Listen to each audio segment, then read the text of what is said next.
Warahmatullahi wabarakatuh. Mohon maaf saya sesekali duduk, saya sekali berdiri gitu ya. Alhamdulillah, salatu wassalamu ala rasulillah wa ala alihi wa sahbihi wa man wala.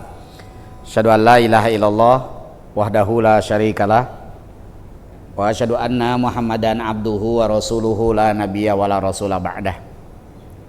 Allahumma salli wa sallim wa barik ala nabiyina Muhammadin wa ala alihi wa sahbihi wa man saru ala nahdihi ila yaubil qiyamah amma ba'du.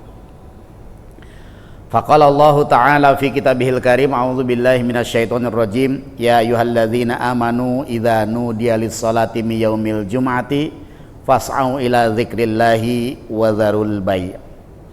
Dzalikum khairul lakum in kuntum ta'lamun. Wa qala ta'ala ya ayyuhalladzina amanu taqullaha haqqa tuqatih wa la tamutunna illa wa antum muslimun. Shadaqallahul azim wa shadaqa rasuluhul karim wa nahnu ala dzalika minasyahidin wa dzakirin. Bapak-bapak sekalian, alhamdulillah sore ini kita bertemu, kita akan belajar sesuatu yang sangat-sangat penting dalam kehidupan kita, baik kita sebagai seorang muslim maupun kita sebagai seorang da'i. Da'i itu tidak hanya melekat kepada seorang ustadz, tapi kita semuanya ini adalah da'i. Nahnu du'at qabla kulli syai'. Sebelum profesi apapun, kita ini adalah seorang da'i. Mendakwahi diri kita, mendakwahi keluarga kita, mendakwahi orang-orang yang berada di sekitar kita. Walaupun bentuk dakwah kita tidak selalu dalam bentuk ceramah, tapi kita ini harus memposisikan diri bahwa kita ini adalah da'i. Nah, hadirin yang dirahmati Allah Subhanahu wa taala, ada ibadah yang memang sudah ditentukan oleh Allah Subhanahu wa taala dalam sepekan sekali, yaitu ibadah Jumat, yang kita tidak pernah bisa menghindar. Ya, hari itu adalah hari raya umat Islam, di mana kaum muslimin pada waktu tertentu berkumpul untuk melaksanakan ibadah kepada Allah Subhanahu wa taala, ya, dengan aturan yang telah ditentukan oleh syariat agama. Nah, dan itu ternyata ya, mengharuskan kita untuk memiliki kesiapan diri, ya, agar kita bisa ikut berperan, ya, dalam kapasitas kita sebagai dai ini, ya, kita bisa berperan untuk mencerahkan kehidupan diri kita sendiri dan kehidupan masyarakat. Maka yang harus menjadi kekhawatiran kita seperti tadi, satu masjid gara-gara khotibnya mobilnya mogok begitu ya, ya, tidak ada satupun yang bisa menggantikan begitu, ya, akhirnya bubar. Ya. Pernah ada satu masjid itu khotibnya ditunggu sampai jam 12 tidak ada, ya, takmirnya tengok-tengok begitu nggak ada. Cari-cari yang bisa menggantikan tidak ada, ya. Jam 1:15 nggak ada juga, gitu ya. Setelah 1:30 takmirnya nggak membubarkan, tapi jamaahnya bubar sendiri-sendiri, ya. Artinya karena masjid tidak siap dengan, ya, penggantinya.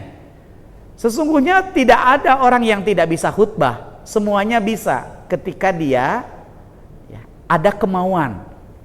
Ya, tentunya memiliki modal dasar bagaimana cara dia menjadi seorang khotib, karena semua orang bisa bicara begitu.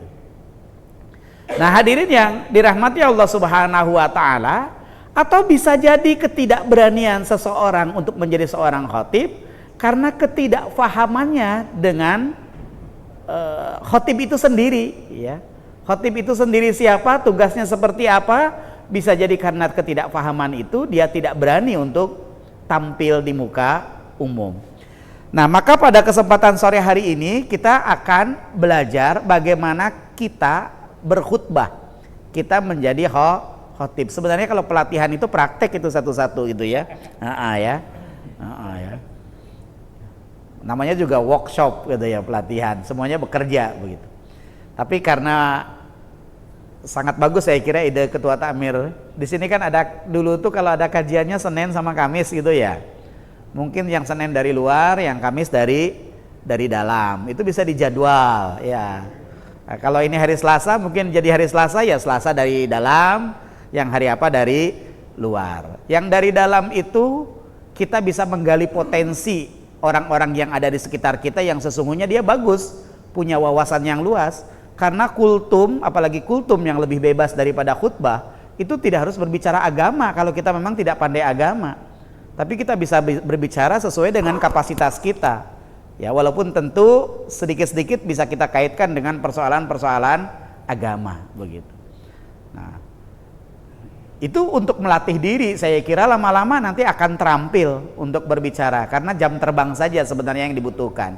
Bagaimana jam terbangnya akan meningkat kalau forumnya tidak pernah punya atau tidak pernah ada ruang yang kita miliki untuk kita berlatih begitu. Saya kira sangat potensial. Mungkin misi ke depan masjid ini pokoknya alumni dari Jogja begitu ya, dari DIY itu. Kalau dipindah ke Sulawesi, dipindah kemana itu jago-jago kalau jadi khotib kan begitu ya. Nah itu gitu ya. Ya mau pengajian, mau jadi khotib, pokoknya jago-jago keluaran Jogja tuh kan begitu ya. Ya, baik Bapak sekalian. Ya, kita akan berbicara tentang tata cara khutbah. Ya, kita tidak akan berteori tentang sholat Jumat itu sendiri secara fikih, itu tidak akan kita bicarakan. Kita langsung praktis tata cara berkhutbah. Tapi kita perlu mengetahui dulu khutbah itu sesungguhnya apa sih kan gitu. Ini pengertian. Khutbah itu Bapak Ibu adalah Bapak sekalian ya, penyampaian sesuatu dengan lisan kepada khalayak banyak. Imam Syafi'i menyatakan khutbah itu setidaknya kalau Jumat dihadiri oleh 40 orang jamaah. Berarti itu khalayak banyak ya. Walaupun mazhab yang lain tidak perlu, 3 orang saja sudah bisa melakukan sholat Jumat. Jadi berarti penyampaian sesuatu dengan lisan kepada khalayak banyak. Dan khutbah itu di dalam syariat Islam bermacam-macam. Ada khutbah sholat gerhana di hadapan orang banyak, khutbah Jumat di hadapan orang banyak, khutbah nikah di hadapan orang banyak ya. Ya, karena dilihat oleh sekian banyak orang. Terus apa lagi? Khutbah apa lagi? Khutbah wukuf. Khutbah wukuf di tempat yang banyak orangnya ya, itu khutbah disebutnya. Nanti kita akan pelajari apa bedanya khutbah dengan pengajian atau ceramah-ceramah umum yang lainnya. Nah, dalam bahasa Indonesia disebut pidato atau penyajian lisan. Ya, sesungguhnya khutbah dengan pidato itu sama. Khutbah itu bahasa Arab, pidato itu bahasa Indonesia, itu saja gitu. Cuman kemudian kita memisahkan antara khutbah dengan pidato itu. Kalau pidato bersifat umum, pidato sambutan karena lepasan jabatan misalkan ya, pidato sambutan 17 Agustusan, pidato menyambut Muharram, pidato macam-macam, itu bersifat umum. Tapi khutbah itu lebih sakral daripada pidato gitu ya, dalam event-event tertentu. Nah, dalam bahasa Indonesia sudah dipisahkan seperti itu karena khutbah yang tadinya artinya pidato dalam bahasa Arab kemudian diserap oleh bahasa Indonesia. Jadi khutbah sendiri itu menjadi istilah tersendiri di Indonesia itu. Kalau khutbah identiknya ya khutbah Jumat, khutbah identiknya dengan khutbah nikah, khutbah identiknya dengan khutbah gerhana. Kita tidak menyebut pidato gerhana, pidato nikah, tidak menyebut begitu, tapi sudah menggunakan istilah khutbah. Nah, justru itu menguntungkan kita orang Indonesia ketika kata khutbah itu kemudian diserap oleh bahasa Indonesia, karena kita bisa membedakan khutbah itu harus seperti apa, pidato seperti apa. Ya, perbedaannya hanya satu, hadirin. Khutbah itu sakral, ada aturannya, ada rukun dan syaratnya. Sedangkan pidato itu tidak ada. Ya. Khutbah itu tidak boleh ngelucu. Maka kalau ada orang yang khutbah id ngelucu, itu ya menyalahi aturan. Atau ada audiens yang mengatakan, wah orang lucu, nggak menarik, wah itu berarti kurang pengetahuan. Ya, kalau pas khutbah Id atau khutbah nikah atau khutbah Jumat ya, itu tidak boleh ngelucu. Maka sebagian para dai itu kalau khutbah dia memakai teks ya, karena lebih hati-hatinya itu. Kalau pidato bebas, mau bicara apa saja bebas ya. Kalau pidato kultum bebas ya, ndak usah khawatir itu. Mau ngelucu juga boleh, isinya lucu terus juga ya boleh, terserah saja, itu bebas, jadi tidak terikat. Itu bedanya khutbah dengan pidato ya. Nah sesungguhnya dalam bahasa kontemporer juga sering kita dengar itu ya, khutbah diartikan juga dengan komunikasi publik begitu ya, atau komunikasi yang disampaikan kepada halayak banyak. Maka kita sering mengadakan pelatihan public speaking gitu kan gitu ya. Ya itu sebenarnya kebutuhannya salah satunya bisa untuk khutbah. Nah hadirin yang dirahmati Allah Subhanahu wa taala, jika dihubungkan dengan hari Jumat ya, maka khutbah Jumat itu berarti penyajian lisan yang diatur oleh Islam dan masuk dalam amaliyah ibadah sholat khusus pada waktu zuhur di hari Jumat. Nah ini perlu kita garis bawahi, yang diatur oleh Islam dan masuk dalam amaliyah ibadah. Karena Jumat tanpa khutbah batal. Ya. Itu yang dimaksud dengan amaliyah ibadah, sehingga khutbah Jumat itu menjadi bagian dari rangkaian ibadah. Ketika rangkaian itu tidak ada, maka Jumatannya menjadi batal. Ya, itu khusus khutbah Jumat. Diatur oleh Islam karena ada tata aturannya. Ya, syaratnya apa, rukunnya apa, nanti akan kita bahas begitu. Itu khutbah Jumat. Nah, kemudian ya, ini kita lihat secara fikih, maka khutbah Jumat itu salah satu syarat sholat Jumat. Ketika tidak ada sholat Jumat, maka tidak ada khutbah, maka sholat Jumatnya menjadi tidak sah. Kemudian apa sih tujuan dari khutbah Jumat? Ini tujuannya ya, mengubah peradaban ya, dari peradaban jahiliyah ke peradaban yang benar-benar beradab, baik menyangkut kegiatan ekonomi, politik, sosial, budaya dan lain-lain. Strategis sekali hadirin ya, strategis sekali Jumatan itu, karena sekali ngomong yang mendengarkan sekian banyak orang, asal bisa membangunkan saja ya. Soalnya Jumatan itu dijadikan sebagai waktu istirahat ya. Tapi kalau semuanya nangkap apa yang kita sampaikan, itu sangat strategis. Kita akan bisa mengubah peradaban karena cara berpikir mereka akan berubah, kan begitu ya. Kemudian maaf ya. Ini mengubah seluruh sisi kehidupan ke arah yang lebih baik ya. Dari sisi ekonomi yang tadinya mempraktekkan ekonomi kapitalis ya, mereka sedikit-sedikit lebih tahu dengan ekonomi syariah, kan begitu ya. Kemudian yang tadinya politiknya politik liberal, mereka jadi paham dengan politik yang islami itu.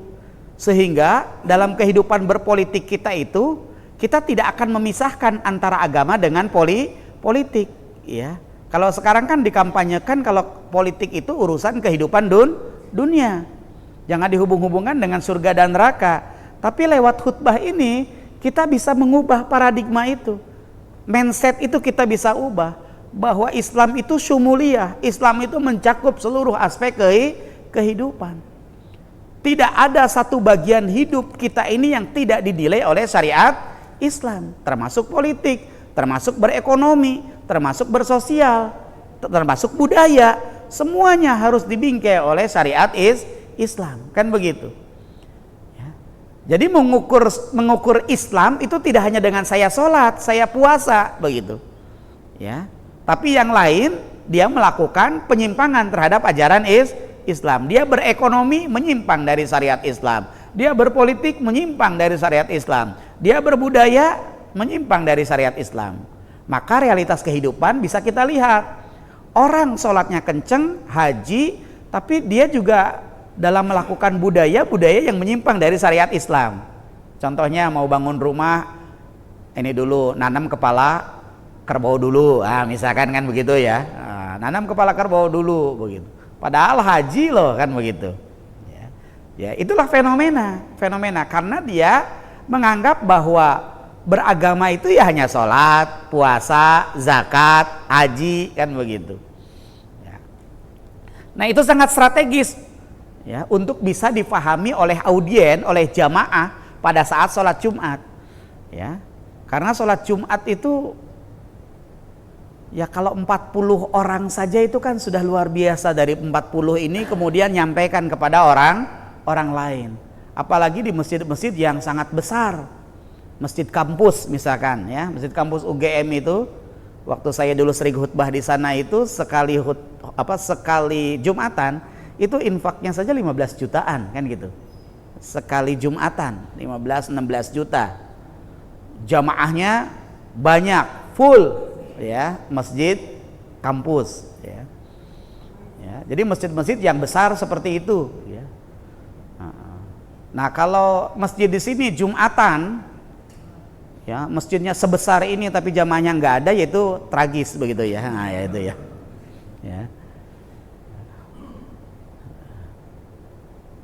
Jadi hadirin yang dirahmati Allah Subhanahu wa taala, intinya bahwa khutbah Jumat itu membina umat Islam agar mencapai kualifikasi kepribadian yang bertakwa kepada Allah Subhanahu wa taala. Itu goal settingnya dari khutbah Jumat yang kita lakukan ya. Bagaimana jamaah itu kemudian meningkat dari sisi ketakwaannya. Nah, kemudian kedudukan khutbah Jumat dari sisi fikih ibadah, Jumat itu bagian yang tidak terpisahkan dari pelaksanaan ibadah Jumat. Jadi khutbah itu bagian yang tidak terpisahkan, sehingga ibadah Jumat tidak sah tanpa diawali dengan khutbah. Nah, terus dari sisi fikih dakwah, bagian dari dakwah bil lisan yang memiliki nilai strategis karena merupakan pembinaan mingguan yang wajib diikuti. Ya. Luar biasa ya, setiap minggu loh. Setiap minggu setiap kaum muslimin itu mendapatkan pencerahan. Maka sebenarnya yang ideal, hadirin, yang ideal ya, ini sayangnya belum terkelola oleh banyak masjid, sehingga jamaah itu tidak tahu ketika dia mau Jumatan kira-kira dia mau dapat ilmu apa, karena khotibnya sak-sae istilahnya gitu ya, pokoknya yang penting ada khotibnya lah begitu, materinya mau apa tidak ditentukan. Yang bagus itu dari takmir masjid itu menentukan tema dalam 1 tahun. Jadi takmir masjid itu punya misi, jamaah-jamaah di sini dalam 1 tahun dia mendapatkan pencerahan bidang ini seperti ini kan gitu. Nanti khotibnya diberi tema, Anda menyampaikan tentang ini Ustadz, Anda menyampaikan tentang ini minggu pertama, minggu kedua, ketiga. Bisa kita buat itu, misalkan setiap minggu pertama materinya pokoknya materi akhlak misalkan, setiap minggu kedua materinya materi akidah, setiap minggu ketiga materinya materi apa misalkan fikih, keempat materinya materi apa, bisa digitu dengan kemudian dibuat tema-tema. Jadi pokoknya setiap minggu pertama temanya terkait dengan akidah, kita buatkan tema selama 1 tahun. Luar biasa ya, berapa SKS itu kira-kira itu ya, ya. Dan bisa diukur sesungguhnya ya. Jadi bisa diukur wawasan pengetahuan keagamaan yang ada di jamaah itu kalau takmirnya memang juga mengelola dengan baik begitu. Itu setiap pekan. Kenapa? Kok setiap pekan? Karena memang itu ketentuannya. Bahkan di dalam hadis dinyatakan kalau tidak melakukan Jumatan 3 kali, hatinya akan ditutup oleh Allah Subhanahu wa taala. Ini hadis Rasulullah nih dari Ahmad, an Abdillah ibni Abi Qatadah an abihi anna Rasulullah sallallahu alaihi wasallam qala man tarakal jum'ata, barang siapa yang meninggalkan Jumatan salasa marratin 3 kali min ghairi daruratin, dengan tanpa alasan yang syar'i, tubi'a ala qalbihi, maka Allah akan menutup hatinya. Akan menutup hatinya. Makna menutup hatinya apa? Dia sulit mendapatkan kebaikan. Bahkan mau sholat jamaah saja rasanya kakinya berat banget. Mau baca Quran aja mulutnya kelu, lisannya kelu. Mau datang ke Jumatan juga makin malas begitu. Allah tutup hatinya. Jadi dia tidak mudah untuk menerima kebaikan. Ya. Itu kalau 3 kali berturut-turut tanpa uzur syar'i. Tapi kalau dalam keadaan yang sakit, yang memang tidak memungkinkan untuk ikut Jumatan, atau dalam keadaan safar yang diperbolehkan tidak melakukan Jumatan, itu masuk dalam kategori uzur syar'i. Ya.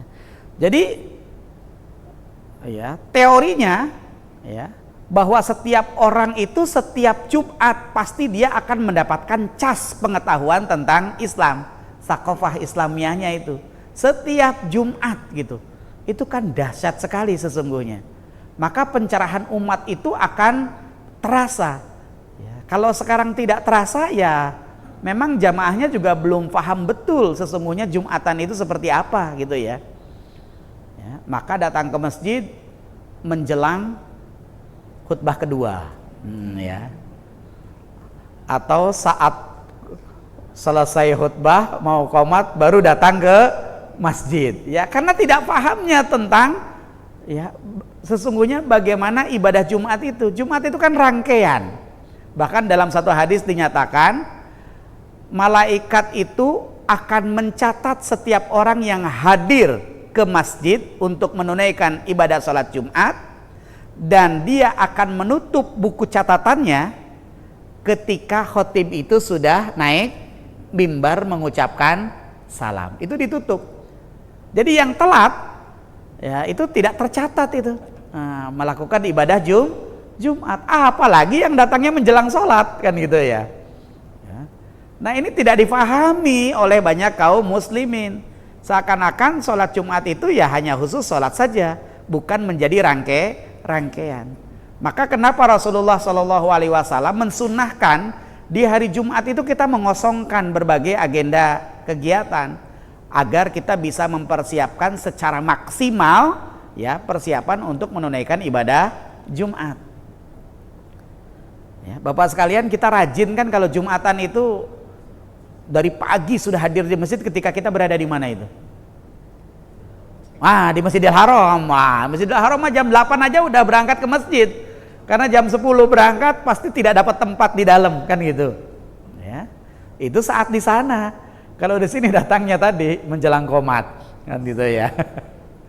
Ya. Maka di Saudi itu libur sekolah itu hari Kamis Jumat. Libur kantor itu syarikah-syarikah di sana ya hari Kamis Jumat. Ya, mereka yang bekerja di Jeddah, mereka yang bekerja di Riyadh, itu hari Kamis mereka berangkat untuk ikut Jumatan di Masjidil Haram kan begitu. Nanti Jumat sore mereka pulang lagi begitu. Jadi Jumat itu penuh karena bukan hanya orang yang umroh saja yang menunaikan ibadah Jumat di situ, tapi penduduk sekitar Mekah dan Madinah dan yang berasal dari berbagai kota lainnya juga hadir ke situ. Nah, hadirin yang dirahmati Allah Subhanahu wa taala, ya.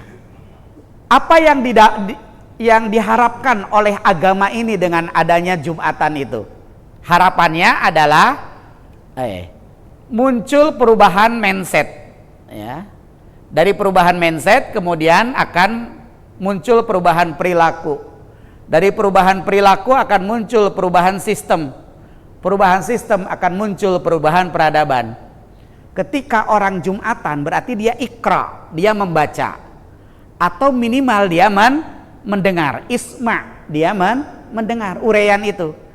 Nah, ketika dia mendengar, dia membaca, maka akan muncul perubahan persepsi. Ya, perubahan persepsi. Ya, perubahan mindset. Kalau mindset jamaah itu sudah sesuai dengan settingan Al-Quran dan Sunnah, maka akan terjadi perubahan perilaku, ya kan, kepada orangnya. Kalau kita sudah mendengarkan pelajaran, oh ternyata Islam mengajarkan seperti itu, akan berubah perilaku kita. karena mindset kita sudah berubah, misalkan gitu. Ya. Kemudian perubahan perilaku ini ya akan mendukung kepada perubahan sistem di seluruh segi kehidupan, karena kita akan membingkai seluruh aktivitas hidup kita itu dibingkai oleh syariat Islam. Kalau begitu nanti akan terjadi perubahan budaya. Ya, dalam jangka panjangnya maka akan terwujud peradaban Islam yang rahmatan lil alamin. Ini sebenarnya idealnya seperti itu. Ya kalau kita belum sampai seperti itu yang menjadi persoalan bisa jadi ada pada diri kaum musliminnya, kan begitu ya. Nah hadirin yang dirahmati Allah Subhanahu wa Ta'ala, ya sekarang kita masuk kepada yang lebih spesifik, karena ini pelatihan khotib. Kira-kira etika seorang khotib atau akhlak seorang khotib itu seperti apa? Yang pertama, ikhlas dalam melaksanakan tugas sebagai khotib, itu yang paling penting. Ikhlas itu menjadi sesuatu yang sangat penting, karena keikhlasan kita ketika menjadi seorang khotib itu akan dipancarkan melalui gelombang yang kita tidak pernah tahu untuk bisa sampai kepada pendengar, kan gitu. Maka kita sering mengatakan sesuatu yang keluar dari hati akan diterima oleh hati. Nah kalau kita melakukannya secara ikhlas, walaupun khutbah kita tidak menarik, insya Allah ya, kalau adab guru dan murid itu kan gitu ya, walaupun guru itu tidak pinter ngajarnya, tapi guru itu ikhlas dan murid itu ikhlas dengan gurunya, ya itu insya Allah ilmunya akan diserap, karena yang memberikan ilmu itu bukan guru tetapi Allah. Rabbi zidni ilma, kan begitu ya Allah tambahilah ilmu kami, warzuqni fahma, dan berilah rizki kepada kami kepahaman. Bukan guru hanya perantara. Maka adab itu mendahului ilmu. Nah, ya. Adab itu mendahului ilmu. Nah, salah satu adab adalah ikhlas. Ya. Jangan ketika mau jadi khotib itu ntar baru jadi khotib amplopnya berapa kira-kira ini ya. Yang dipikirkan malah itu dia gitu ya. Itu menjadi tidak ikhlas gitu ya, karena khutbahnya ada motivasi, kan begitu ya, ya ikhlas ya. Ya. Kemudian yang kedua, tidak berorientasi kepada pujian ujroh, keuntungan ya, tadi finansial tadi itu, kemudian motif-motif duniawi lainnya ya. Siapa tahu kalau saya jadi khotib terus dilirik oleh kepala kanwil, karir saya akan naik ya. Tidak perlu begitu begitu ya, karena Allah yang akan menggerakkan tangan siapapun kalau Allah sudah menghendaki ya. Kita niatkan saja bahwa saya menjadi seorang khatib karena kewajiban saya sebagai seorang laki-laki dewasa, dan saya seorang dai, kan begitu. Yang ketiga, khatib itu mestinya datang tepat waktu. Datang tepat waktu, diminta kepada para khotib datang 10 menit sebelumnya. Lah kalau bapak-bapak menjadi khotib harus bisa memperhitungkan waktu. Pokoknya saya setidaknya 10 menit sebelum dimulai saya sudah harus berada di masjid. Jangan membuat resah takmir. Nah, kurang 5 menit takmir itu sudah begini-begini. Kok belum kelihatan ya, kan gitu ya. Belum kelihatan. Ya. Kalau bisa tepat waktu, ya sebisa mungkin, kan begitu kita yang mengatur waktu. Yang kedua, tepat janji, ya. Jangan sampai kalau kita ditugasi menjadi khotib, ya jam 10 kita beritahu, aduh saya mohon maaf ini tidak bisa hadir ini, ada halangan, kan gitu ya. Kalau memang itu sesuatu yang syar'i, hubungi beberapa teman, ini saya ada jadwal khutbah, tapi saya dipanggil ke Jakarta harus sekarang juga ini. Bisa nggak gantikan saya? Jangan nyerahkan ke takmirnya, kan gitu ya. Tapi kalau misalkan sudah sama sekali tidak ada, baru serahkan ke takmir. Ya, takmirlah yang nanti menggantikan gitu loh. Ya, jadi upayakan tepat janji. Ya, jangan sampai membatalkan. Ya. Ya. Kecuali syar'i tadi. Kemudian santun kepada setiap orang, ya. Santun kepada setiap orang. Jangan ketika masuk ke masjid begitu ya, wah, orang tuh harus tahu kalau saya ini khotib gitu. Mana tempat saya yang terhormat. Ya, etika di majelis itu biasa kita lakukan. Artinya ya kita harus berlapang-lapang. Kita harus ketika misalkan tempatnya sudah penuh, ya kita tidak harus, Mas, sampean mundur ya, saya khotib loh. Nah, itu ya. Enggak perlu begitu ya. Ya biasa saja begitu ya. Jadi menunjukkan ketawaduan kita sebagai seorang khotib. Kemudian bersikap pemaaf ya. Ya kalau misalkan layanan dari takmirnya kurang, ya dimaafkanlah. Jangan wah ini kok datang kagak disambut, pulang kagak ucapan terima kasih. Diminta lagi saya nggak akan datang lagi tuh. Wah itu ya. Ya pemaaf aja, mungkin banyak hal ya. Banyak hal yang memang tidak mampu takmir ketika itu untuk menyambut begitu ya, menyambut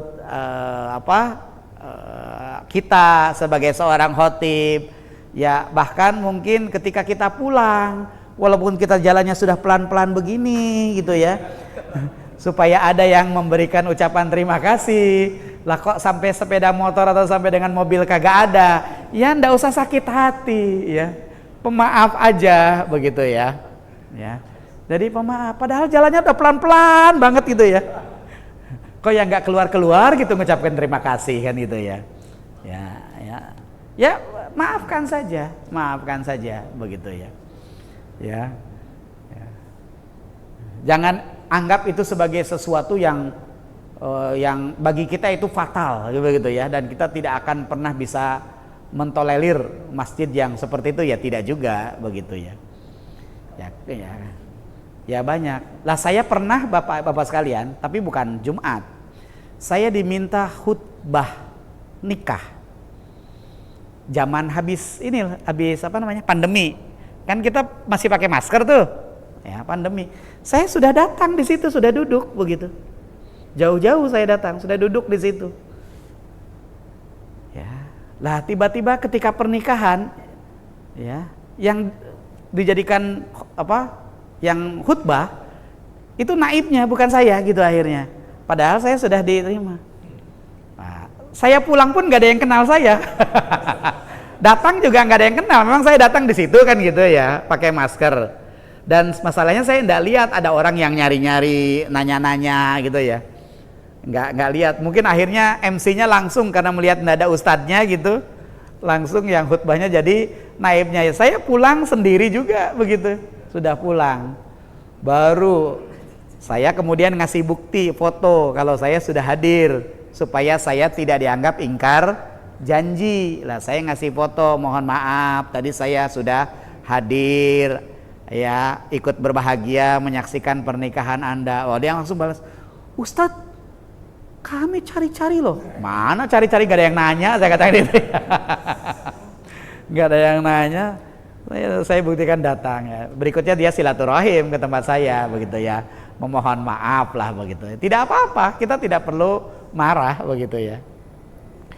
Kemudian yang berikutnya sanggup menjaga muru'ah, wibawa ya, wibawa seorang khotib. Jangan habis jadi khotib kemudian di dekat masjid ada angkringan, wah enak banget ngangkring di situ ya, ngelepus itu kan merokok, mengurangi wibawa. Bukan tidak boleh, tapi mengurangi wibawa.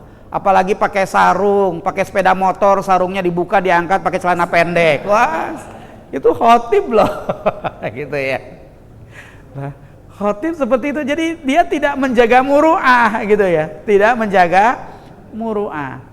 Ya kalau mau melakukan begitu tuh jauh-jauh begitu, jangan di sekitar masjid di mana dia baru selesai melakukan khutbah. Keangkringan boleh, tapi cari yang agak jauh yang kira-kira tidak ada jamaah sini yang mengenal begitu. Ya. Jadi jangan karena lapar mungkin di depannya ada angkringan ya, langsung nongkrong di situ gitu ya. Itu tidak menjaga muru'ah, ya, wibawanya itu, kehormatan dirinya. Kemudian sanggup menakar emosi, ya, tidak emosional dia, ya, dia mampu untuk mengendalikan emosi dalam keadaan seperti apapun. Apakah dalam penyambutannya atau ketika dia berkhutbah ada yang ngobrol-ngobrol, ada yang tidur. Apalagi ketika khotib misalkan marah-marah, Anda itu, saya sedang bicara, jadi khotib Anda kok tidak mau dengar. Wah, itu emosional namanya gitu. Kalau gitu udah saya nggak usah khotib aja. Wah, kacau gitu ya. Ya. Ya. Ya.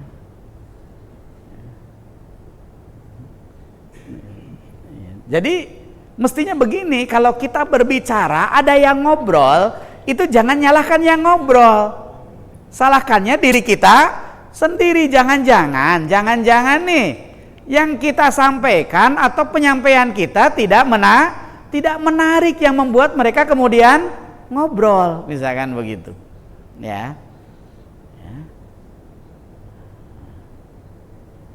Jadi sanggup menakar emosi, ya.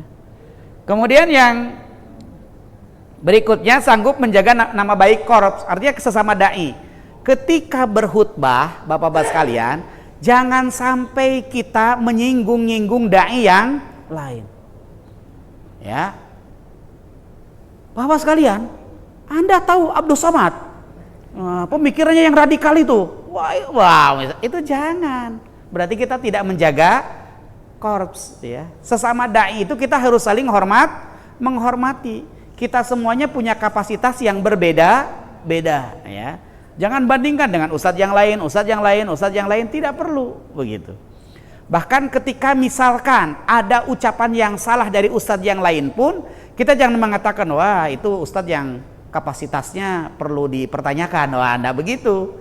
Ya, kita hanya mengatakan, oh mungkin ada kehilafan, atau mungkin dia punya pendapat yang lain yang cukup kuat dia pandang dalilnya, misalkan begitu. Itu kita bisa mengatakan yang seperti itu. Jadi jangan sampai kita merusak korps kita sebagai seorang dai, kan gitu ya. Walaupun memang ustadznya misalkan ketika ceramah tidak ada isinya, misalkan gitu ya. Ya kita tidak perlu mencela lah gitu ya. Karena kalau di Indonesia ini sekarang ada ustadz seleb begitu ya. Ustadz seleb itu. Jadi kebutuhannya bukan isi dari ceramahnya, tapi karena ya yang dibutuhkan oleh apa namanya? Oleh penonton, ya. Ya, dia selebritis, ya. Belum tentu orang-orang dai yang nasional itu kapasitas ilmunya lebih baik daripada dai-dai lokal, belum tentu. Tapi mereka sudah jadi seleb, apalagi di televisi, kan begitu ya. Televisi, ya. Karena beda-beda. Mungkin kelebihannya seperti Ustadz Maulana, kelebihannya jamaah. Nah, itu aja kan sudah menjadi kelebihan. Itu dibutuhkan oleh selebritis. Kalau saya nggak bisa, jadi nggak pernah ada tawaran dari TV, kan itu masalahnya, kan gitu toh. Ya itu bukan kekurangan, justru kelebihan dia, kan begitu. Jadi masing-masing berbeda-beda, harus saling menjaga, gitu ya. Nah itu hadirin yang dirahmati Allah Subhanahu Wa Taala, akhlak dari seorang khatib. Nah kemudian apa yang harus kita persiapkan ketika kita khutbah? Yang pertama, persiapkan bahan khutbah. Ini penting ini. Kalau kita jam terbangnya kurang, jangan sekali-kali kita naik mimbar dalam keadaan tidak punya bahan. Nanti di mimbar begini aja. Ya, kata-katanya diulang-ulang terus. Ya, diulang-ulang itu aja. Karena ngembangkan dia nggak bisa. Dia tidak siap bahan. Ini bahan itu penting, ya. Bahan itu penting, ya. Bahan itu sampai dengan ke tema. Sesungguhnya bagi seorang khotib yang sulit itu menentukan tema. Sulit itu menentukan tema itu. Tidak mudah begitu loh. Apalagi kita punya idealisme bagaimana menyampaikan sesuatu yang tidak biasa, tidak sering disampaikan oleh khotib yang lain. Itu sulit. ya, itu sulit. Ya. Maka saya itu punya apa istilahnya? Punya kumpulan tema. Jadi internet itu banyak, tinggal berbagai macam tema, kumpulkan tema. Nanti kalau ada permintaan pengajian di mana, saya tinggal lihat tema apa gitu ya. Kalau saya tanya temanya tentang apa? Oh Ustadz, masalah akhlak tentang sosial kemasyarakatan. Saya lihat temanya apa kira-kira. Karena sulit, tanpa tema itu kita tidak terkontrol dalam berbicara. Ya. Yang kedua, hadirin yang dirahmati Allah, berpakaian yang baik. Ya. Rasulullah Shallallahu Alaihi Wasallam itu di setiap hari Jumat beliau memiliki baju khusus untuk Jumatan yang hanya dipakai pada saat sholat Jumat dan sholat Idul Fitri Idul Adha. Jadi bukan sholat harian, hebat sekali ya. Jadi hanya dipakai seminggu 4 kali plus setahun 2 kali. Karena Jumat itu ya hari raya, sama dengan Idul Fitri dan Idul Adha, maka bajunya spesial, bajunya khusus. Menyiapkan alat yang diperlukan.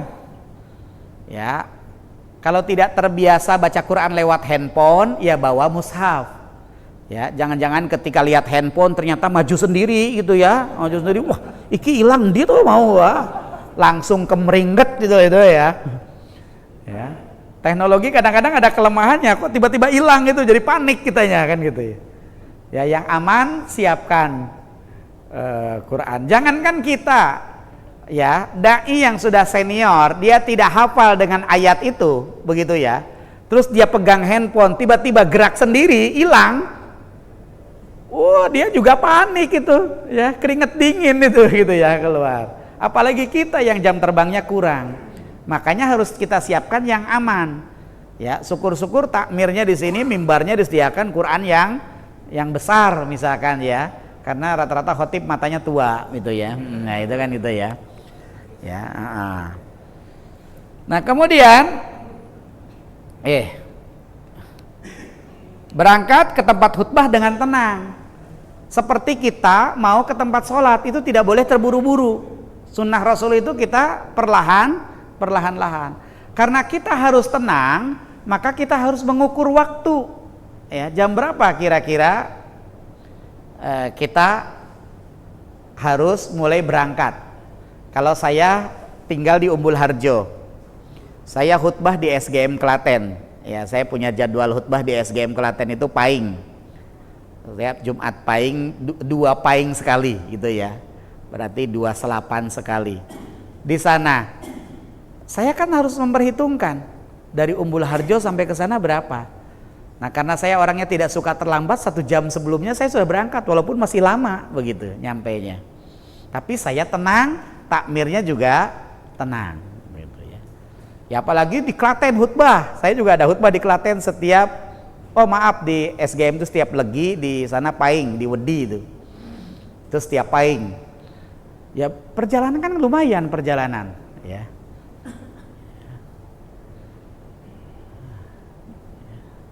Terus memasuki masjid dalam keadaan berwudu.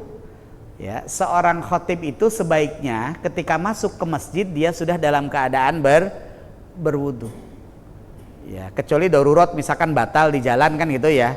Wah, buka peci padahal sudah wangi gitu ya, wudu lagi begitu ya. Padahal di sini sudah banyak jamaah. Ya, kecuali kalau di masjid tertentu saya lihat itu di tempat khotib transit itu disediakan tempat wudu. Jadi dia tidak langsung masuk ke sini tapi ke transit.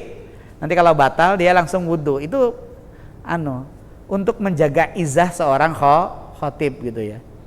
Ya, masa datang ke sini karena batal, ada sejadah untuk khotib, taruh pecinya di sini gitu ya, taruh sorban, lalu wudu ke sana begitu ya. Jadi walaupun tidak apa-apa begitu, tapi kemuliaannya itu jadi berkurang begitu, izahnya itu jadi berkurang. Maka mestinya sudah punya wudu. Nah, ini enak ini tempat transit, langsung ke sana kan nggak terlalu kelihatan kan gitu ya, bagus itu ya. Ya, ini walaupun bukan ketentuan, tetapi ini para ulama mengajarkan kepada kita sebelum naik mimbar berdoa itu untuk menguatkan kita. Doanya apa? Rabbish shrahli sadri wa yassirli amri wahlul 'uqdatam min lisani yafqahu qouli. Ini bukan dari Rasulullah ya. Ini dari ulama saja, hanya mengajarkan kepada kita supaya kita kuat ketika akan menjadi khatib. Karena doanya ini, Rabbish shrahli sadri, ya Allah, lapangkanlah dadaku, wa yassirli amri, mudahkanlah urusanku, wahlul 'uqdatam min lisani, dan bukakanlah simpul-simpul pikiran mereka dengan ucapanku ini, yafqahu qouli, agar mereka bisa memahami perkataanku. Ini kan doanya Nabi Musa alaihissalam, karena Nabi Musa itu lidahnya pendek ya. Gara-gara lidahnya pendek, kenapa? Dulu ketika kecil disediakan api sama Firaun sama roti, yang dimakan oleh Nabi Musa adalah api. Terbakar lidahnya jadi cedal ya. Itu Nabi Musa alaihissalam, doanya ini. Ya, ini persiapan khutbah. Kemudian kita harus tentukan materi khutbah, dan materi khutbah yang baik itu, hadirin, yang pertama mencerahkan pemikiran, yang kedua mencerahkan hati. Ya, mencerahkan pikiran itu apa? Mengubah persepsi yang salah, ya, menambah wawasan. Ya, kira-kira 20% dari isi khutbah kita itu wawasan baru bagi mereka. Wah, itu luar biasa, itu disenangi kita ya. Pokoknya kalau khotibnya Bapak itu kok kayak ada sesuatu yang baru yang saya dapatkan, misalkan begitu. Itu mencerahkan pemikiran. Kemudian yang kedua mencerahkan hati ya. Bagaimana mereka yang mungkin dalam keadaan yang sedih, mereka dalam keadaan yang resah, mereka dalam keadaan pesimis, ketika mendengar khutbah kita itu mereka tercerahkan jiwanya. Ya, tercerahkan jiwanya, optimisme mereka terbangun kembali. Ya, jangan justru nambah mereka, wah inginnya bunuh diri aja kalau begitu kan gitu ya. Itu nggak berhasil itu khutbah kita itu kan begitu ya. Ya, maka jangan terlalu menakut-nakuti ya, dalam berkhutbah itu jangan terlalu menakut-nakuti jamaah. Ya, bicaranya surga dan neraka kayak kita yang tahu betul neraka gitu ya, tahu betul surga gitu ya. Tidak seperti itu begitu ya. Kita bicara normatif saja begitu ya. Ya, nyatanya yang sudah membunuh 100 orang saja, kemudian kan kita dimotivasi, insya Allah Allah ampuni, Allah ya masuk surga kan gitu.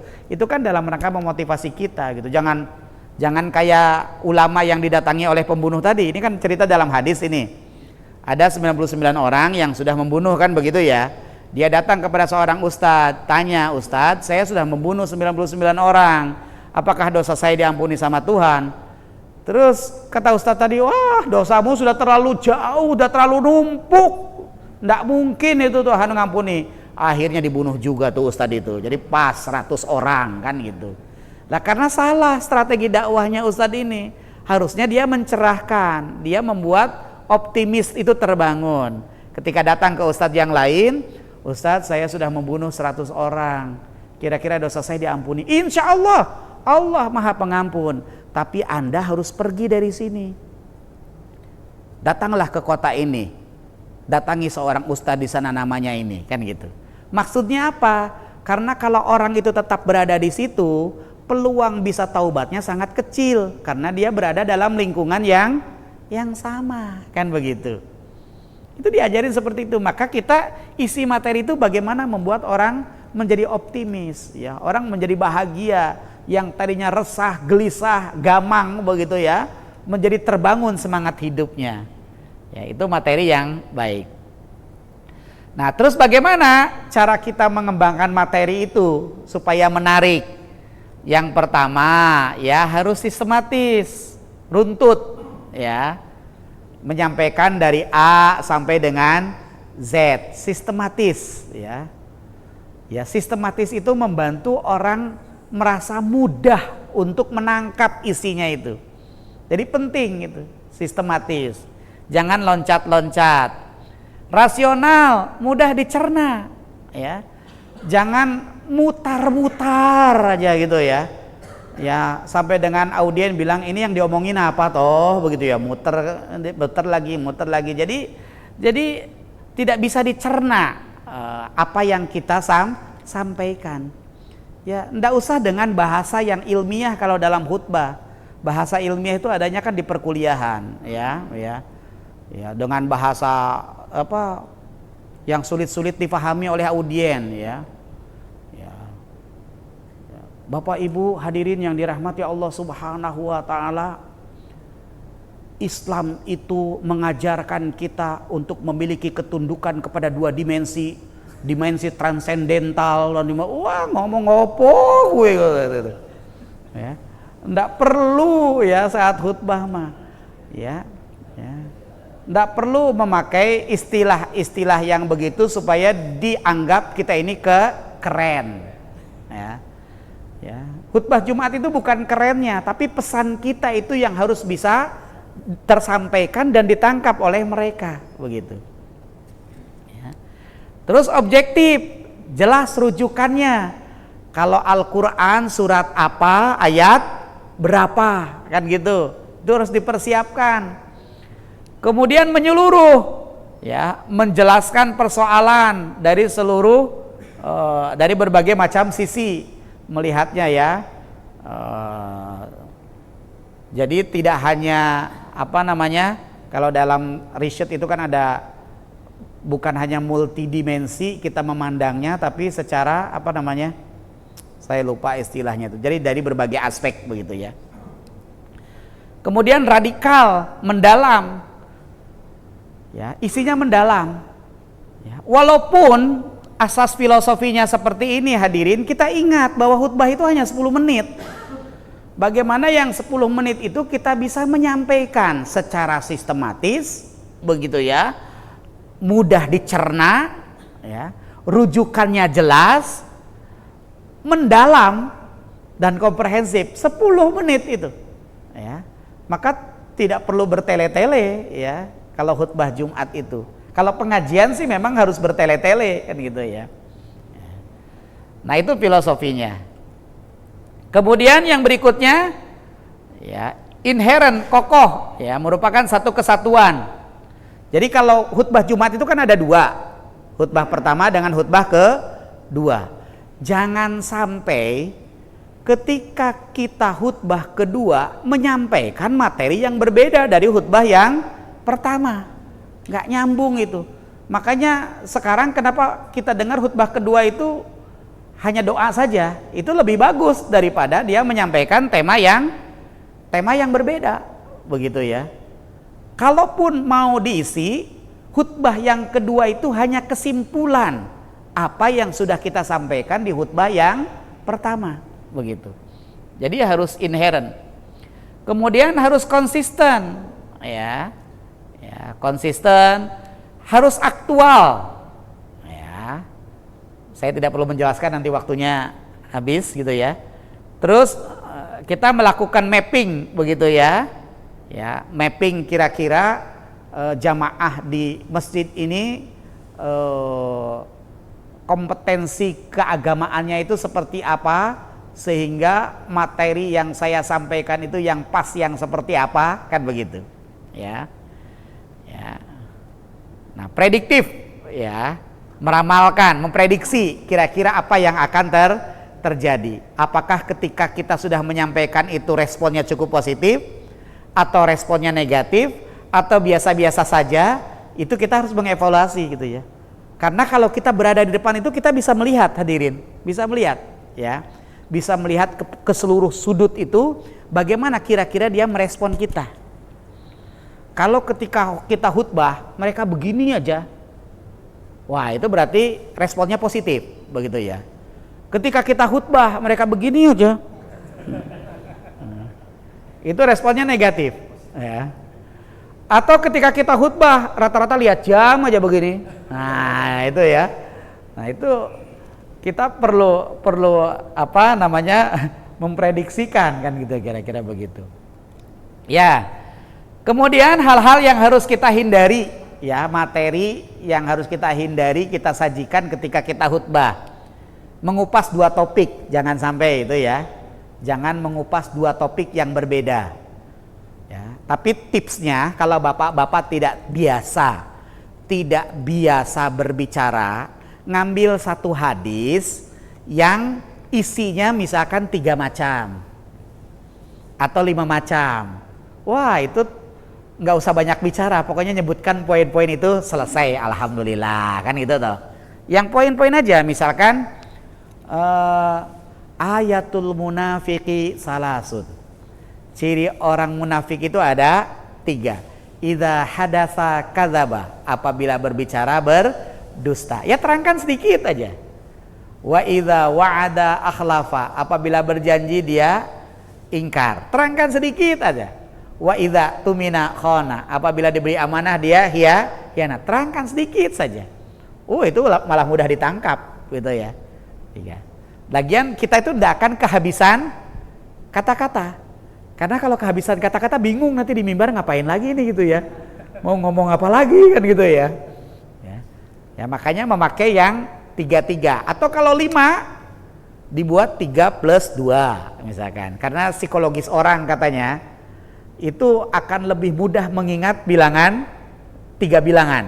3 ketimbang 7. Nah, misalkan ya buat aja 3. Ya, plus 3 plus 1. Nah, kan gitu ya. Jadi dibuatnya 3 dulu begitu. Ya, itu materinya jadi banyak. Tapi kalau khutbah Jumat karena 10 menit, maka ya dengan 3 poin aja sudah cukup begitu. Ya. Kemudian jangan membahas hal-hal yang bersifat khilafiyah. Ya. Khilafiyah itu perbedaan pendapat. Karena perbedaan pendapat itu membutuhkan waktu yang panjang. Dia membutuhkan dalil, pendapat ulama ini, dalil ini menurut ulama ini. Terus jadi agak panjang waktunya. Padahal kita hanya punya waktu 10 menit. Yang kedua, audien itu tidak butuh sesuatu yang khilafiyah, begitu ya. Kita sampaikan aja pendapat kita. Kalau ada nanti yang bertanya kepada kita, ya tinggal kita nyampaikan. Oh, saya mengikuti pendapat ini karena beliau berargumentasi begini, dalilnya seperti ini. Ada pendapat yang lain tapi tidak saya sampaikan karena bukan forumnya. Kalau khutbah Jumat itu bukan forumnya untuk membahas hal-hal yang bersifat khilafiyah, perbedaan pendapat. Jangan mengatakan rokok itu bapak-bapak sekalian berbeda pendapat ya. Menurut ulama ini makruh, menurut ulama ini haram. Makruh, kenapa mereka berpendapat makruh? Disebutkan dalilnya. Wah, itu panjang. Dan audien itu belum tentu bisa menangkap begitu ya. Kemudian jangan membahas materi yang tidak dikuasai. Ya, tidak dikuasai. Walaupun itu menarik begitu ya. Tapi kalau kita tidak menguasai ya jangan membahas itu. Nanti kehabisan kalimat, kehabisan kata-kata, bunuh diri kita jadinya gitu akhirnya ya. Wong kita tidak menguasai bidangnya kan gitu ya. Maka tadi saya katakan, bapak-bapak menjadi khotib ya sesuaikan dengan kapasitas bapak-bapak sekalian. Ya. Tinggal nanti di polisi saja, misalkan oh saya menguasai bidang apa misalkan kalau di pajak apa ya? Bidang apa? Saya gak ngerti. Tinggal di polisi saja menurut ayat Al-Quran. Misalkan gini deh, tentang kejujuran. Bapak-bapak menguasai contoh-contohnya bisa memunculkan apa yang bapak-bapak alami dalam pekerjaan bapak sekalian. Ya kan, orang Singapusi mau bayar pajak itu kan banyak begitu ya. Itu bisa jadi contoh-contohnya begitu ya. Tentang kejujuran, tentang apa? Tentang kepercayaan, tentang macam-macam lah begitu ya. Ya, itu disesuaikan. Ya. Nah, berikutnya jangan menyampaikan materi pesanan. Ya. Materi pesanan yang materinya itu hanya untuk memukul orang lain, bukan untuk kebaikan gitu ya. Untuk memukul orang lain, untuk menjatuhkan orang lain, ya jangan. Ya. Kalau misalkan materi pesanannya itu memang untuk menggugah hati kaum muslimin, misalkan materi pesanannya pokoknya Jumat ini bicara tentang Palestina karena Palestina sekarang sedang digempur, gitu, ya itu boleh. Tolong materi Jumat hari ini tentang pentingnya memilih pemimpin yang baik karena momentumnya momentum pemilu, itu boleh, enggak masalah begitu ya. Bukan dalam rangka menjatuhkan, tapi juga jangan menyebut orang, jangan bapak-bapak sekalian, presiden yang baik itu adalah bapak ini, ya nggak usah itu mah ya. Ya nanti turun mimbar langsung giginya rontok, nah, kan gitu ya. Nah karena tidak semua jamaah setuju kan gitu. Ya, tidak usah, kita mah kalau bicara politik ya politiknya politik yang santun, artinya politik ideologi ya. Sesungguhnya menurut agama itu seperti apa, memilih pemimpin itu kriterianya seperti apa. Kita hanya ingin mengingatkan bahwa memilih itu bagian dari beragama kita. Jangan menunjuk orang, jangan merendahkan yang satu menaikkan yang lain, itu tidak perlu begitu ya. Ya, kemudian memvonis hal yang tidak pasti atau debatable, misalkan ya, jangan bicara bid'ah itu bid'ah, wah kan itu ya. Ya. Padahal dia juga nggak ngerti kalau itu debatable, masih perdebatan. Contohnya misalkan membahas tentang sujud terakhir cukup lama dengan berdoa, nah itu kan debatable itu. Jangan mengatakan wah berdoa di saat sujud terakhir itu bid'ah karena dia telah menambah doa sujud dengan doa-doa yang lain. Nah itu ya, ahlul bid'ah itu ya. Kan seringkali kita mendengar tuh beberapa dai yang mudah sekali untuk membid'ahkan, padahal itu sifatnya debatable kayak gitu ya. Kemudian tendensius ya, hanya untuk menyindir.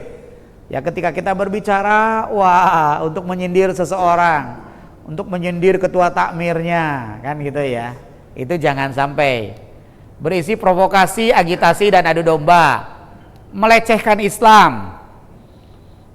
Ya misalkan, jika dipikir-pikir secara mendalam, ya aturan Al-Quran suami boleh berpoligami itu ternyata itu pelecehan terhadap harkat dan martabat wanita. Wah itu dia telah melecehkan Islam, itu merendahkan Al-Quran. Misalkan mengatakan di zaman sekarang ini kita harus melakukan reaktualisasi terhadap hukum waris yang ada dalam Al-Quran, karena ternyata hukum waris dalam Al-Quran itu bertentangan dengan nilai-nilai kehidupan kita. Wah udah itu. Sekarang itu para wanita banyak yang kerja, laki-laki pengangguran, nah gitu kan itu. Tapi kenapa kok warisnya laki-laki tetap 2 kali lipat dari wanita? Wah, kan gitu. Wah, sudah. Tidak perlu bicara yang begitu, khutbah itu malah ya, yang mendengar juga akan jemu lihatnya itu. Ya. Nah, terus menggugurkan seluruh isi ceramah. Ya. Kita menyampaikan tentang rokok itu bahaya dari sisi kesehatan, dari sisi ekonomi, dari sisi sosial. Di akhirnya terus bilang begini, ya saya kan sebagai dai punya kewajiban menyampaikan. Ya selanjutnya terserah kepada bapak-bapak mau merokok atau tidak, ya terserah. Ya jangan begitu gitu ya. Itu artinya dia telah menggugurkan ceramah yang sudah sekian lama dia sampaikan, sudah berbuih-buih ngomong, malah kemudian dibatalkan kembali oleh dia, kan begitu. Ya. Ya, jangan melempar wacana, ya. Melempar wacana ya banyaklah ya. Misalkan begini, di dalam khutbah Jumat bicara tentang poligami. Sekarang bapak-bapak sekalian, teknologi sudah semakin canggih.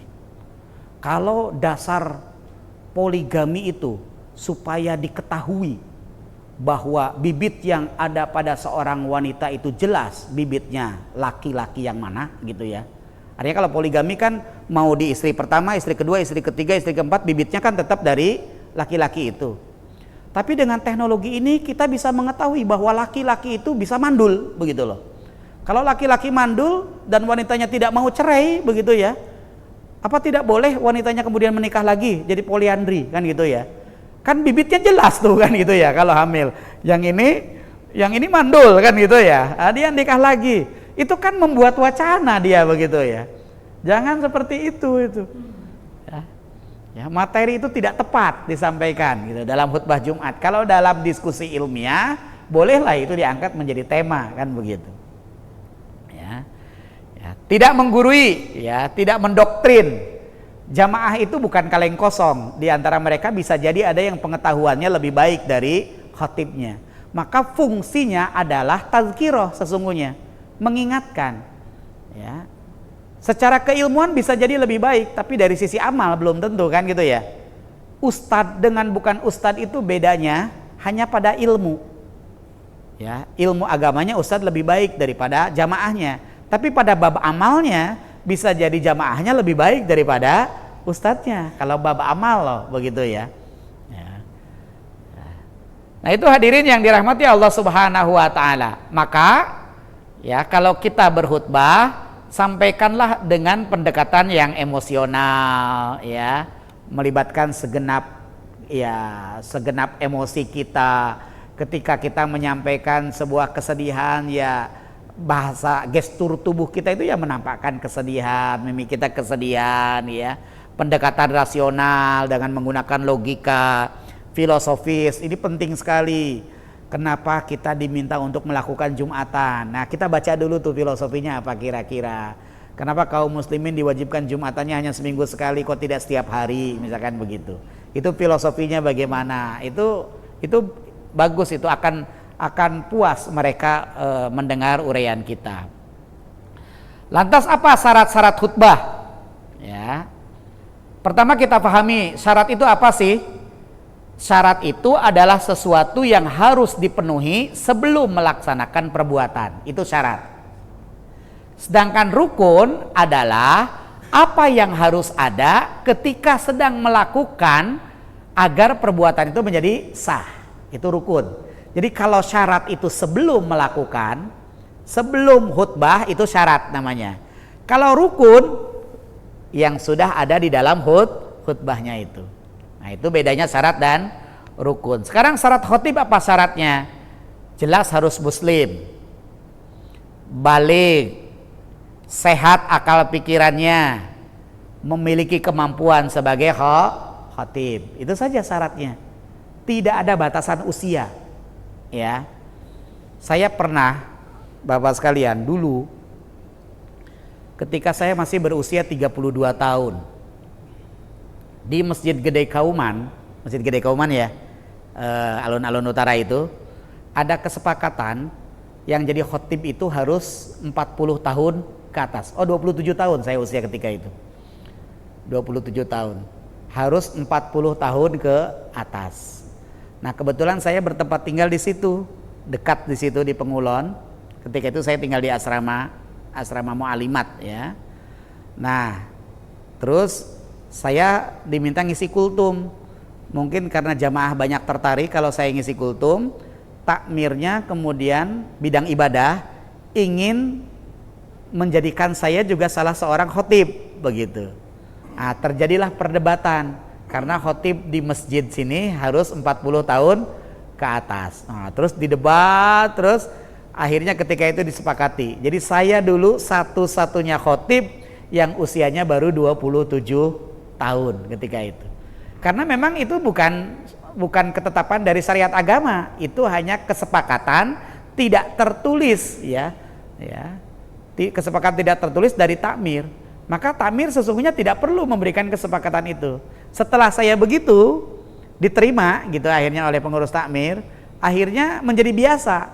Ada khotib yang bagus yang usianya belum 40 tahun tetap bisa dipasang di situ, begitu ya. Jadi memang harus ada yang memperjuangkan untuk mengubah sesuatu yang sesungguhnya itu tidak tepat, begitu. Jadi syaratnya ini. Kemudian yang berikut, selain syarat tadi, ya, ini para ulama ini bukan berdasarkan hadis, ya, menyatakan bahwa syarat khotib itu ya pertama harus niat, ya. Kemudian yang kedua, uraian yang akan disampaikannya itu pantas, ya, pantas untuk berkhutbah, gitu ya, ya, pantas disebut khutbah materinya itu. Kemudian dibacakan secara nyaring, Ya, kedua khutbah bersambung dengan sholatnya, berkesinambungan antara khutbah pertama dengan khutbah kedua. Tidak perlu saya jelaskan ya. Dilakukan sambil berdiri kalau tidak ada uzur. Ya, tidak ada uzur. Memang sunnahnya khutbah itu adalah berdiri khutbah itu. Kalau ada uzur tidak bisa khutbah berdiri, sebaiknya digantikan oleh khatib yang lain yang bisa berdiri gitu. Ya. Karena kalau berdiri itu bisa membedakan duduk antara dua khutbah. Karena khutbah itu kan ada dua ya. Nah, khutbah pertama dan khutbah kedua itu diselingi oleh duduk. Ya. Kemudian dilakukan di atas mimbar, duduk di belakang mimbar sebelum mulai. Ya, sebelum mulai khutbah itu setelah salam menunggu azan kita duduk begitu ya. Lah saya pernah bapak-bapak sekalian pengalaman takmirnya lupa menyediakan kursi. Nah ya, ini kan nggak nyambung tuh dengan mimbarnya. Lupa padahal masjidnya besar gitu. Assalamualaikum, saya nyari kursi kan bingung. Akhirnya duduk di bawah begini sila begitu ya. Jamaah yang di depan tuh pada gini semuanya. Ya, itu pentingnya marbot khususnya ya, yang mempersiapkan segala hal untuk keperluan Jumat ya, termasuk untuk khotibnya. Itu menjadi sangat penting. Ya. Kemudian ya, membaca salam ketika naik mimbar, berkhutbah sambil menghadap jemaah. Khutbah dilaksanakan secara singkat, dilaksanakan dengan tenang. Ini syarat yang disampaikan oleh ulama, tapi tidak mengikat kan begitu ya. Ya, tapi ini sudah adab sih sebenarnya. Adab seorang khotib ya memang seperti ini begitu ya. Tidak perlu saya jelaskan. Sekarang rukun. Nah, ini yang harus diperhatikan oleh bapak-bapak semuanya. Rukun yang pertama, ketika kita berkhutbah, rukunnya itu mengucapkan hamdalah atau memuji Allah. Alhamdulillah, alhamdulillahilladzi arsala rasulahu bil huda wa dinil haq liyuzhirahu 'alad dini kulli wa kafa billahi syahida. Itu rukunnya itu.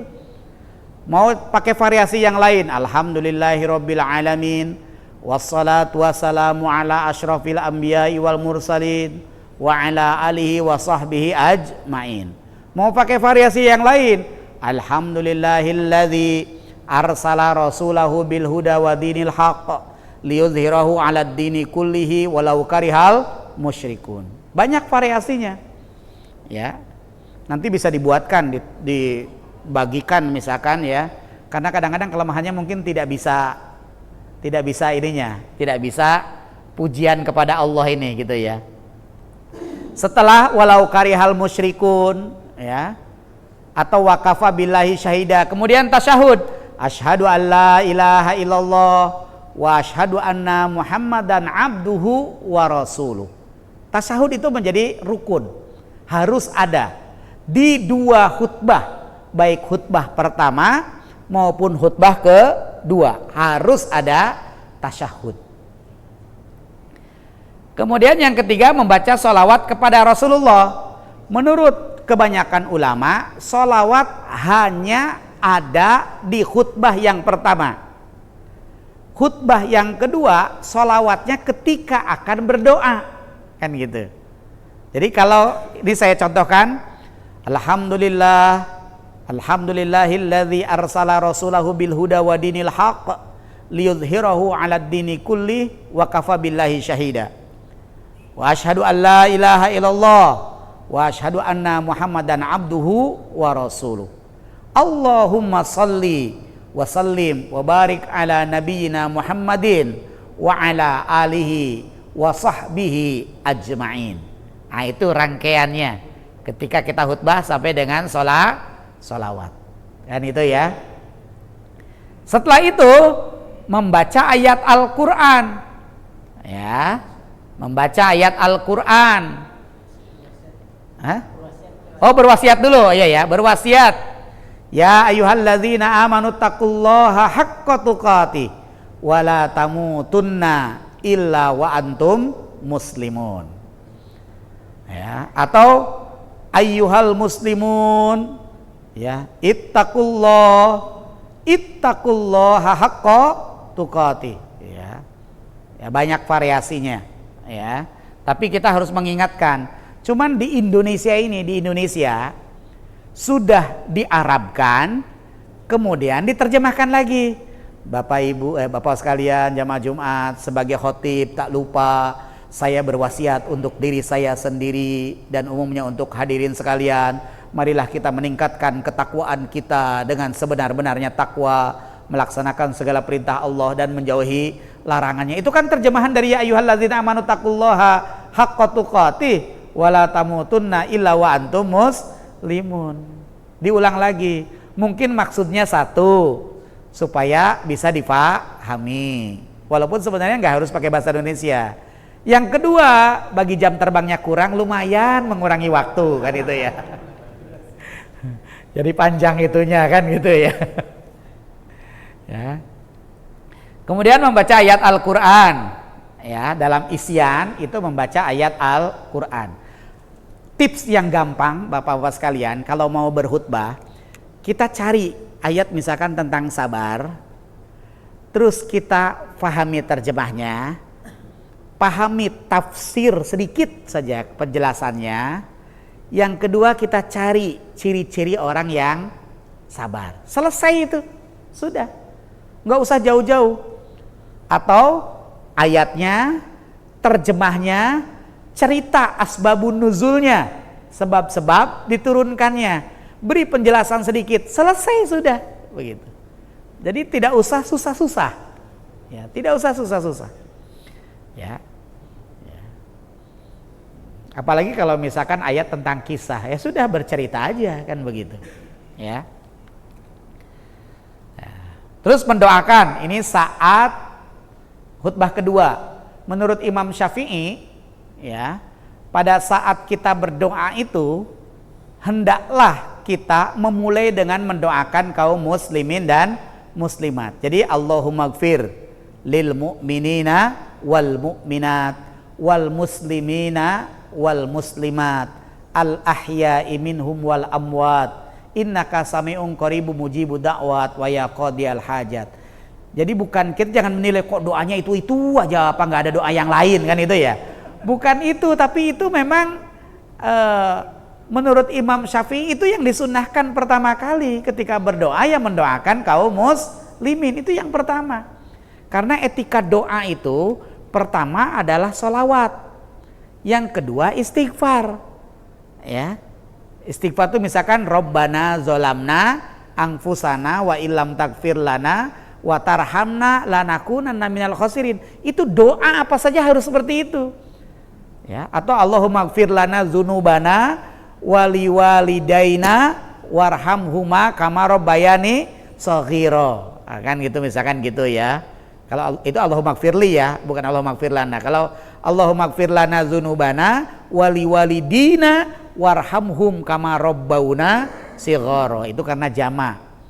Itu doa, itu ketentuannya begitu. Sholawat, ya, istighfar, doakan kaum muslimin, terus beristighfar dengan doa-doa yang di situ memuat tentang istighfar, begitu. Ya.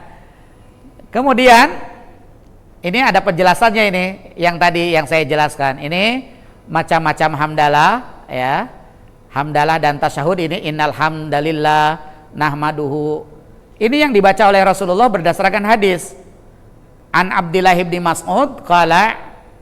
Jadi kalau ada khotib kok bacanya pujian, itu kok pakainya ini terus, bukan karena bisanya hanya itu gitu loh maksudnya. Itu kok bapak ini khutbah pakai pokoknya innal hamdalillah nahmaduhu wa nasta'inuhu, apa nggak bisa yang lain gitu ya. Bukan karena tidak bisa yang lain, ini sunnahnya ini. Ini didasarkan kepada hadis Rasulullah dari Ibnu Mas'ud.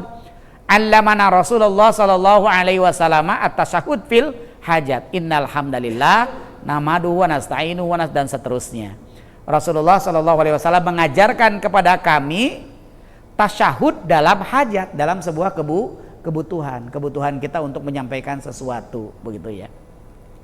Nah, ini salawat kepada Nabi macam-macamnya. Ini yang terakhir, slide terakhir ini kayaknya, apa kurang 5 ya? Ini salawatnya. Allahumma sholli ala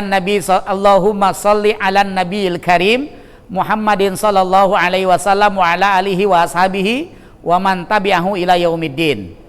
Atau Allahumma sholli ala asyrafil anbiya'i wal mursalin Muhammadin sallallahu alaihi wasallam wa ala alihi wa ashabihi wa man tabi'ahu ila yaumiddin. Banyak variasinya salawat, tapi tetap pakai salawat Nabi. Kemudian membaca amma ba'du setelah itu. Ya. Saya ulangi, innal hamdalillah nahmaduhu wa nasta'inuhu wa nastaghfiruh wa na'udzu billahi min syururi anfusina wa min sayyiati a'malina may yahdihillahu fala mudhillalah wa may yudlil fala hadiyalah. Syahadat, asyhadu an la ilaha illallah wahdahu la syarikalah wa asyhadu anna Muhammadan abduhu wa rasuluhu la nabiyya wa la rasula ba'da. Allah salawat, Allahumma sholli ala Muhammad wa ala alihi wa sahbihi ajma'in. Amma ba'du. Amma ba'du itu artinya setelah itu. Ucapan ini biasa diucapkan oleh Nabi SAW setelah mengucapkan 2 kalimat syahadat dalam tahmid. Tapi ulama mengatakan bisa juga setelah salawat. Karena kalau Nabi kan tidak bersalawat untuk dirinya sendiri, kan begitu ya. Tapi kita bersolawat, begitu. Ini hadisnya Anil Miswar ibni Mahromah qala qama Rasulullah sallallahu alaihi wasallam fasami'tuhu hina tasyahuda yaqul amma ba'du. Rasulullah itu berdiri berkhutbah, ketika itu saya mendengarkan Rasulullah mengucapkan amma ba'du setelah bertasyahud. Jadi ini ada nasnya, begitu. Ini tausiah takwa.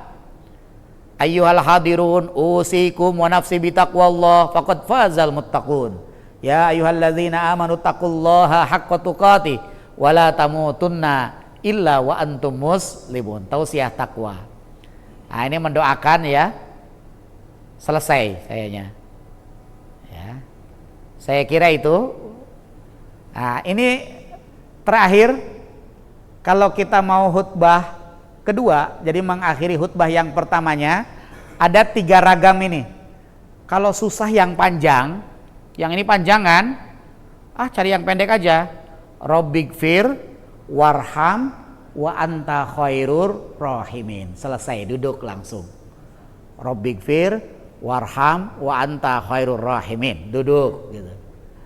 Kan pendek tuh daripada barakallahu li walakum fil Qur'anil azim. Ya, apalagi karena masih pertama bingung, bukan barakallahu li walakum, barakallahu laka wa baraka alaika. Bingung gitu. Ya. Jadi barakallahu li walakum fil Qur'anil azim wa nafa'ani wa iyyakum bima fihi minal ayati wa dzikril hakim. Aqulu qouli hadza wa astaghfirullaha li walakum wa lisairil muslimina min kulli dzanbin fastaghfiruhu innahu huwal ghafurur rahim. Ini kan panjang. Ya.